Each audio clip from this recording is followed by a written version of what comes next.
Hello, ladies and gentlemen. We are going to start our unit on careers in healthcare. And first of all, we're going to start talking about educational requirements or levels of training that we have to have for particular jobs. So, secondary education is high school. That is secondary. If you think of post-secondary education, post means after, so that means after high school. So your college education is considered your post-secondary education. So high school courses, of course, you need English, science, social studies, math, computer classes, because healthcare now is very computer driven. We do a lot of electronic medical charting. The programs that you're in now, like Health Science, which is your Foundations of Health Science 1, Health Science 2, those classes should be taken if you are interested in a medical or any kind of health career. So types of education, we have an associate's degree that is a 2-year degree. You actually receive that from a community college. A bachelor's degree is a 4-year degree, and you receive that at somewhere like a university, NC State, East Carolina, UNC Chapel Hill, UNCW, Duke, Wake Forest. You cannot get a bachelor's degree from a community college. Okay, a master's degree is 1 to 2 years after your bachelor's degree, so it's usually 5 to 6 years, and a doctorate degree is 1 to 2 years after your master's degree. And you have to do them in that succession. You would receive your bachelor's degree first, then you would progress to a master's and a doctorate. Now, you can skip the master's if you want to. You can go straight to the doctorate program, but those are typically the succession of those degrees. So always remember, associates is 2 years, community college. Bachelor's, 4-year at a university. Master's is 1 to 2 after your bachelor's, and doctorate is 1 to 2 years after your master's. Certification. When you talk about someone being certified in something, it means that that person has fulfilled requirements of education and performance. They have actually been tested on to see if they can perform that task. They meet standards and qualifications that professional agency regulates for that profession. And the example for the certification is a dental assistant. You need to remember these examples. Registration means that that person has been granted a registration by a regulatory body. They govern lists that are of people that are qualified to do certain things. It's just called a registry. And an example of that is a registered dietitian. Licensure means that that person has a license to practice whatever career they're in. So it's like a government agency, and for a registered nurse, it's the North Carolina Board of Nursing, and they actually make sure that individuals that are working in that profession have completed educational requirements, they've passed the state board test, and they maintain standards that we have to maintain to keep that license. So licensure is, the example is a registered nurse. Now, when you're talking about going to college and getting an education, you want to make sure that the program that you go to, if you're going into a nursing program, a dental hygienist program, dental assisting, physical therapy, whatever, you need to make sure that that program is an accredited program, meaning the state, whatever state it's in, we're in North Carolina, that North Carolina has gone into that program and they have inspected the program, they've gone through the curriculum of that program, and they're making sure that it is meeting the standards for that profession. Now, in thinking about that, most schools that you go to are already accredited because people aren't going to pay money to go to a school if it's not accredited. But you need to know why it needs to be accredited. Okay? You can't, like if I were to go, I can teach you what you need to know about nursing. So I can have the Amy Daniels School of Nursing. I can teach you everything you need to know to be a great nurse. But now when you graduate from my school, you could not go and take the state board for nursing if I'm not an accredited school. If the state hadn't come in and said, yep, you're doing what you're supposed to do. So you would pay me that money, you'd go to my school, you'd go 2 years of schooling, and then you wouldn't be able to become a nurse because you didn't go to an accredited school.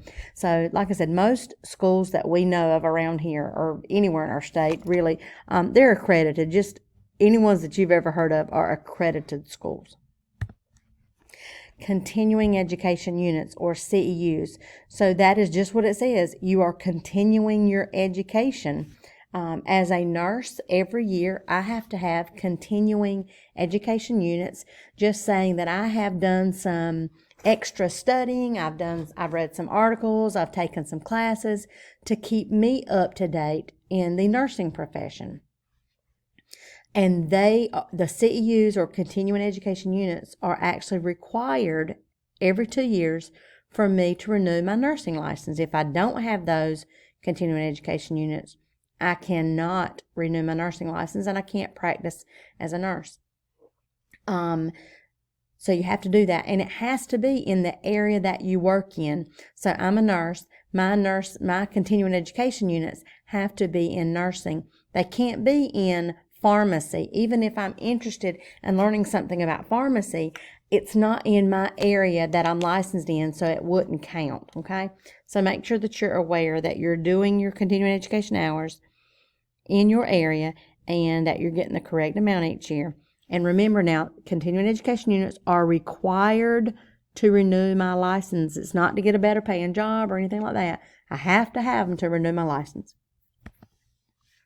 Now, there are several different categories of professionals, different degrees and different categories we need to discuss. So, you have your professional level, technologist or therapist level, technician level, and aide or assistant. Now, just like with those degrees we just talked about, the higher the degree you get, typically, the higher your salary is going to be. Someone with an associate degree from a 2-year college is going to typically make less than someone with a doctorate degree or a master's degree. Okay, that just makes sense. The more education you have, typically the higher paying job you're going to get. Okay, same thing with these. The professional is going to make more money than the technologist or therapist, and they're going to make more than that technician, and they're going to make more than that aide because their levels of education are higher. Now, when we're thinking about someone that's a professional, they have 4 or more years of college with a doctor's, master's, or bachelor's degree. The example for a professional is a medical doctor. A technologist or therapist, they're 3 to 4 years of college and usually some work experience, and they typically have a bachelor's degree. And we're going to remember the example, a speech therapist. A technician is typically a 2-year degree and maybe some on-the-job training. The example of that is a surgical technician, and what that surgical technician does, we'll get a little bit into that later on, but they actually are in the operating room with the surgeon, and they pass the instruments and assist with surgeries. The aide or assistant typically has just a specific number of hours in education, of specialized education, like a nursing assistant, and then they go through on-the-job training. Now we're talking about trends in healthcare. We talked about trends a little bit earlier in healthcare, like cost containment and things like that. But hiring a multi-competent or a multi-skilled worker is a big trend now. And it just makes sense from a company standpoint. If I need to hire someone to work in my medical office, there are 2 types of staff members that work in a medical office typically. You have your front desk staff, like your clerical staff, that they answer the phones, they work on billing. When patients come in, they greet them at the door or at the window, and they say, how can I help you? What's up today? So they're making appointments, they're checking patients in, they're getting their insurance information, putting that in the computer. So it's more of a business side of the office. The other side to that office would be like the nursing side, like the person that calls you to the back, gets your height and your weight and your vital signs, goes over your medications with you, and gets you ready to see that doctor. So if I have to hire somebody, I would much rather hire someone that is skilled that can do the nursing aspect, maybe getting vital signs, going through medications, going through the patient's chart with them, doing a history on the patient. So they can do some nursing stuff, and they can also, they know how to check patients in, answer the phones, make appointments, do billing. Money-wise, it makes sense to hire a multi-competent or multi-skilled worker so that one person, if we're short-staffed in either area, that person could work in either area versus, well, I just know the nursing stuff. I can't do anything up front and, with a business aspect of it. So if you can market yourself to where you can do different things in that position, it's a good thing. And another thing that's really good is someone that is bilingual. If you are bilingual, you are an asset to the company that you work for. And I'm going to be honest with you, if there is a nurse or clerical staff, whatever, that is interviewing for a position, and two nurses come in and they are both interviewing for the position, they're both great nurses, they both have, excellent interviews, and one nurse can speak Spanish and one nurse cannot, guess who's most likely going to get that job? The nurse that speaks Spanish. So if you are bilingual, you are already a step ahead of the game, okay? Because that's making you that multi-skilled worker because you can translate as well as do the nursing job that you're hired to do. And that's about it. Well, I didn't go over entrepreneur. An entrepreneur is just somebody who owns their own business. They assume the risk of that business. They make sure things are managed properly. They organize employees and jobs and things like that. So an entrepreneur is someone that assumes the risk of a business. They own their own business. Okay? And we'll go on to our next PowerPoint.